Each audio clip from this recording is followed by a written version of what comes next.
Biasalah, internet. Mufti Perlis telah lesapkan duit. Assalamualaikum guys, welcome back. 230 juta. Korang bayangkan, kita ni punyalah struggle setiap hari. Ada yang berniaga, ada yang kerja sampai akan buat OT malam-malam, tak pun buat 2 kerja, 3 kerja untuk cukupkan duit komitmen, tapi masih lagi tak culas untuk bayar zakat, especially bayar zakat fitrah, dengan niat hasil penat lelah kita duk cari rezeki diberkati dengan kita bersumbangkan pada golongan asnaf. Tapi macam lahanat, sebab bila kata ada orang lain pula yang bermewah-mewah hasil titik peluh kita, hasil titik peluh orang lain. Cuba cerita. Aku ambil masa untuk faham pasal isu ni sebab dia datang tiba-tiba. Tahu-tahu je semalam dah kecoh gila dan aku rasa concern lebih sebab bukan apa, aku ialah antara mereka yang pilih zakat Perlis untuk bayar zakat-zakat aku dan nama Mak Apes ada terpalit dekat dalam isu ni. So, dekat sini aku nak sembang dengan korang pasal apa yang jadi dan apa aku fikir pasal benda ni. Semalam kecoh berkenaan dengan isu dana zakat bernilai 230 juta ringgit didakwa diseleweng oleh individu dalam NGO yang berkait dengan hal kutipan zakat. Ada 3 individu yang ditahan SPRM. Aku difahamkan 2 dari mereka yang ditahan ni merupakan pengarah syarikat dan diorang disyaki bersubahat menyeleweng dana zakat tu antara tahun 2018 sampai 2024. Masa SPRM siasat pasal kes ni, diorang dapat trace 230 juta ringgit tu dipindahkan oleh timbalan pengerusi NGO tu pergi masuk ke akaun syarikat, katanya untuk tujuan pelaburan dan juga untuk tujuan kegunaan peribadi. SPRM dah pun buat tindakan sita aset-aset dan juga harta berkait yang mana aku difahamkan 18 kereta mewah, contohnya macam Porsche, macam Merc, lepas tu dengan rumah dan juga properti dengan nilai lebih kurang dalam 11 juta ringgit.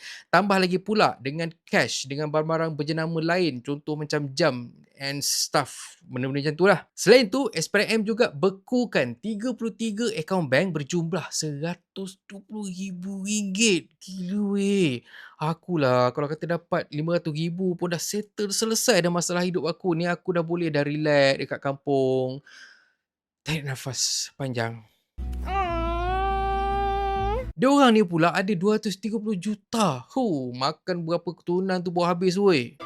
Betul. Ini bukan setakat boleh kita sendiri boleh beli MPV RM150,000 cash sambil korek hidung. Siap boleh lagi macam kata tiba-tiba nampak jiran, nampak family jiran tengah duk beli ikan dekat depan kedai cater tu kan. Duk panggil. Mot. Panggil sekali dengan Kiah tu mari sini. Engkau pilih lah MPV apa yang kau nak. 200,000 tak ada hal. 150,000 boleh tak ada hal. Kau ambil je. Aku belanja. Ni anak kau nak apa? Porsche. Ambil. Sombong amat. Apapun, 2 daripada 3 individu yang ditahan oleh SPRM dah dapat perintah reman selama 2 hari oleh Mahkamah Magistrate Shah Alam hari ni. Anyway, kalau kata kita tengokkan dekat social media kan, ramai yang duk kaitkan Mak Apes ataupun Majlis Agama Islam Perlis dengan isu penyelewengan ni, dan bila kita sebut pula pasal Perlis, of course Dr. Mazhar which is the mufti untuk negeri Perlis terkait sekali. Nak macam mana kan, Dr. Mazhar ni ialah antara mufti yang famous dekat Malaysia ni dan semestinya akan dapat highlight daripada netizen, daripada masyarakat dan sebagainya. So aku bila kata dengar lah benda-benda berkait, benda macam ni semua kan, aku teruslah pergi check pasal benda ni dekat Mak Apes, dekat Promedia Tajdid, aku dekat Dr. Mazhar channel semua, dan memang ada, aku dah jumpa statement dari Dr. Mazhar yang berkait dengan isu berkenaan dengan kes penahanan, kes penyelewengan dan semua, yang mana ini apa yang Dr. Mazhar cakap. Biasalah, internet. Mufti Perlis telah lesapkan duit. Pertama saya nak bagi clear. Zakat ni bukan duduk kat mufti. Ada orang tanya, mana Mufti Perlis? Awak tanya. Zakat is not under my office. Saya tak ada kuasa pun dalam zakat ni. Nak mengeluar satu sen pun tak ada. Zakat ialah di bawah pejabat Majlis Agama Islam. Mufti tak ada. Mufti hanya ada kuasa fatwa saja. So asasnya Mak Apes dan juga pejabat mufti ni, korang kena faham dia tak sama. Dalam hal zakat ni, mufti cuma ada peranan untuk inform ataupun nasihatkan Mak Apes golongan mana yang boleh terima zakat dan juga benda-benda yang berkait lah dengan hukum zakat yang lain dan semua. Anyway, penjelasan yang seterusnya dari Dr. Mazhar mungkin akan bagi kita nampak lubang dalam sistem zakat ni yang digunakan ataupun dieksploit oleh mereka yang berkait. Di Perlis ni dia buat satu pendekatan. Kalau satu orang tu bayar zakat, dia boleh untuk mencadangkan duit zakat tu diberi kepada pihak yang layak.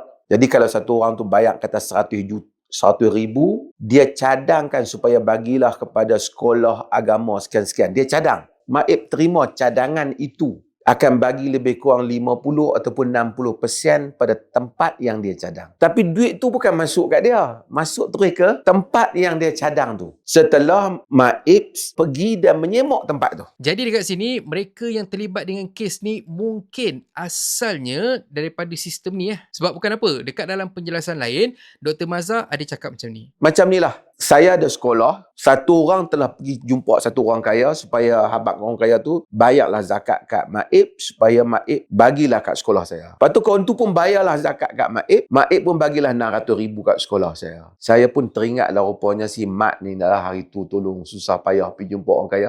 Saya panggil Mat tu, daripada 600,000 yang saya dapat, saya bagi kat bayar tukang kebun, bayar cikgu bagi apa. Nah, Mat ambil 2,000. Soal dia ambil, patutnya tidak timbul. Then, bukan Maib yang bagi. Sekolah tu yang bagi. Cuma orang kata sekarang, dia dapat banyak. Anyway, untuk pencerahan, kita bukan nak salahkan Maib sebab diorang maklumkan yang diorang akan check institusi-institusi yang diorang nak salurkan zakat, duit zakat tu dulu sebelum diorang luluskan permohonan ataupun diorang disburse duit tu. So kira kata kalau betul diorang pergi physically dekat sekolah tu, pergi dekat institusi tu, kat mana-mana lah yang boleh terima zakat tu kan. Kalau kata diorang betul-betul check dia punya latar belakang semua tu, okay fine, tak ada masalah. Dia bukan apa, sebab sebelum ni aku pernah share lah dengan korang pasal ada satu rumah anak yatim, macam tu lah, lebih kurang macam tu lah, Mahat Tafiz atau something macam tu, aku tak ingat pasal dah berapa tahun kan. Dekat dalam sistem ni, diorang duk terima lah zakat daripada sekian-sekian negeri yang bersemua kan. Tapi masalahnya, bila orang pergi check madrasah ataupun pusat yang dikendalikan tu, dia punya owner tu selalu cakap kata, anak-anak tahfiz kita, anak-anak yatim kita sekarang ni ada event dekat sekian-sekian. So maksudnya dekat kawasan yang dekat premis yang diorang buat pusat tahfiz ataupun pusat anak yatim ni nampak kosong. Bukan nampak kosong, memang kosong. Tapi rupa-rupanya adalah orang kampung yang beritahu dekat aku yang sebenarnya tak ada siapa pun dekat situ. Tapi benda ni dah bertahun lah. Aku pun tak pastilah sama ada owner tu still hidup lagi ataupun tak. Kalau ada, waktu sekarang ni memang aku akan pergi siasat lah sampai orang kata tu dapat penjelasan semua. But anyway, kalau kata kita ikutkan penerangan Dr. Mazhar ni, kalau ini saluran yang diorang buat, memang kita tak nampak salah lah dari segi sistem. Tapi dari segi moral, memanglah hanat lah kan. Kau betul-betul laukkan sistem ni sampaikan kau sendiri yang kenyang 19 keturunan. Betul pun. Siapa pula sekarang ni yang asnaf? Aku pun dah pelik dah. Betul. Cuma macam mana pun, ini hanyalah penjelasan dari Dr. Mazhar. Dari pihak SPRM sendiri, kita tak tahu lagi. Kalau setakat terima komisen ikut peruntukan undang-undang, SPRM takkan kacau. Kalau kata dia kacau sampai macam ni sekali, maknanya adalah transaksi yang sangkut tu. Jadi, kita kena tunggulah siasatan dan juga statement rasmi dari pihak SPRM sendiri. Cuma kalau betul lah kan, kita buka NGO, lepas tu kita associate dengan mana-mana pejabat zakat, lepas tu kita buka lah sekolah ke, kita buka rumah anak yatim ke, kita buka rumah orang tua ke, rumah ibu tunggal ke, madrasah ke, benda semua ke. Lepas tu, kita approach mana-mana individu atau syarikat supaya sumbangkan zakat diorang tu pergi dekat pejabat zakat yang kita associate tu. Lepas tu, bila kata benda tu berjaya, kita dapat komisen pula. Esok juga aku daftar NGO. Lepas tu, tahun depan, aku kaya. So, korang faham ke tak pasal isu ni sekarang ni? Aku harap korang dah boleh nampak dah gambaran apa yang jadi, apa yang mungkin jadi. Tapi lagi sekali, aku nak cakap dekat korang, kes ni masih dalam siasatan, jadinya kita tak ada hak untuk tuduh, untuk buat spekulasi, memputus-tuli. Aku juga nak kena mention dekat dalam video ni, aku tak tuduh suspek bersalah. Aku cuma kongsikan fakta dari portal media mainstream dan kenyataan pihak berkuasa saja. Penat siap kita duk share fakta-fakta kes semua ni, tapi kita sendiri pula yang kena ugut macam-macam. Aku banyak kali kena hari ni. Ya.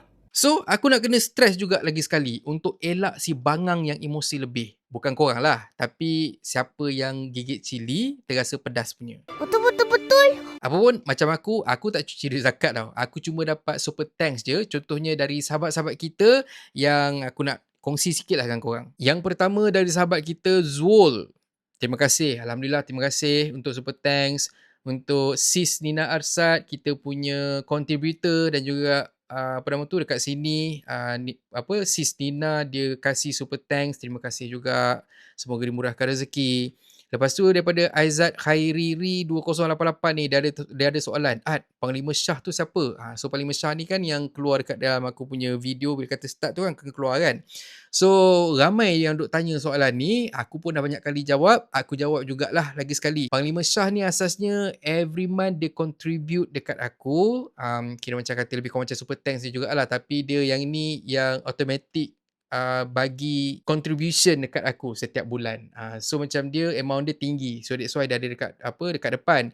So macam ada sahabat-sahabat kita yang bagi juga every month, ada yang jadi hulu balang, ada yang jadi anak kampung DC semua kan. So ini semua yang contribute setiap bulan dekat aku. So alhamdulillah lah dengan payment diorang setiap bulan ni, bolehlah aku bernafas sikit. Alhamdulillah, terima kasih pada korang semua. Lepas tu kita ada daripada Mitchlock 1358. Dah lama dulu subscribe Space Dolah sebab ilmu angkasa dia. Lepas tu cara penyampaian dia lah. Sekarang juga saya unsubscribe dia. Marketing strategi apa macam tu kalau dah menyerupai orang kafe. Banyak lagi channel lain yang boleh bantu, boleh bagi ilmu. Contohnya seperti Astrolab. Jihad kecil.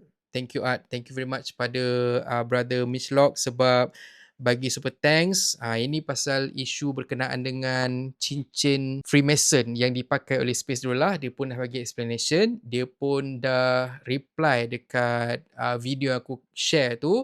Dia dah take note lah. InsyaAllah kita harapkan yang benda ni tak jadi lagi lah. By the way, aku nak tanya juga dekat korang dekat sini kan. Bagi korang, pusat zakat mana yang korang yakin telus dan bantuan zakat tu betul-betul sampai ke tangan asnaf? Cuba korang komen negeri mana. Mana tahu kan kalau kata itu next destination aku untuk aku kongsikan zakat. Wallahualam. Ya. Dan kata pepantun, ayah turun cari ikan. Cari ikan dekat bendang. Biar hidup cukup makan. Dari kaya, kelepet orang. Dan kalau korang suka konten dalam channel ni, please consider to subscribe guys. Thank you very much for watching and have a nice day. Assalamualaikum. Aku sebenarnya tak percaya bila kata kita beli racun rumput dan semua kan untuk kita pakai dekat kita punya rumput, sebab sebelum ni aku pernah pakai, tak jadi apa-apa. Tapi lepas tu aku try lah macam beli satu baja ni untuk aku punya laman aku, sebab laman aku ni dia memang sihat lah. Bila kata kita potong dalam seminggu 2 minggu macam tu, dia dah naik balik dia punya lalang whatever semua kan. So aku belilah benda ni. Dan bila kata aku try, masa awal tu macam tak jadi apa pun. Rumput still lagi subur, hijau apa semua. But then, almost 1 minggu kemudian, rupa-rupanya dia baru start bertindak. Dah kita boleh nampak sekarang ni aku punya rumput semua tu dia dah start mati. Dia punya root semua mati. Masih ada lagi hijau-hijau sebab waktu aku beli yang first dulu tu, aku beli satu. Tak percaya, aku beli satu. So that's why bila kata aku beli yang itu, aku try pakai, adalah sebahagian tempat tu tak terkena racun ni. Dan sekarang ni aku beli yang baru untuk aku clearkan everything. So that's why aku beli benda ni. Aku recommend lah untuk korang kalau kata korang ada masalah rumput berluka panjang sangat ataupun korang macam dah tak tahan dah. Tebas-tebas dia naik balik, tebas-tebas dia naik balik. Korang beli benda ni sebab dia akan bunuh beluka rumput daripada dia punya akar. So laman korang akan jadi bersih, akan jadi clear dan jimat duit korang. Murah sangat sebenarnya. So kalau korang nak beli, korang boleh tengok dekat link yang aku share.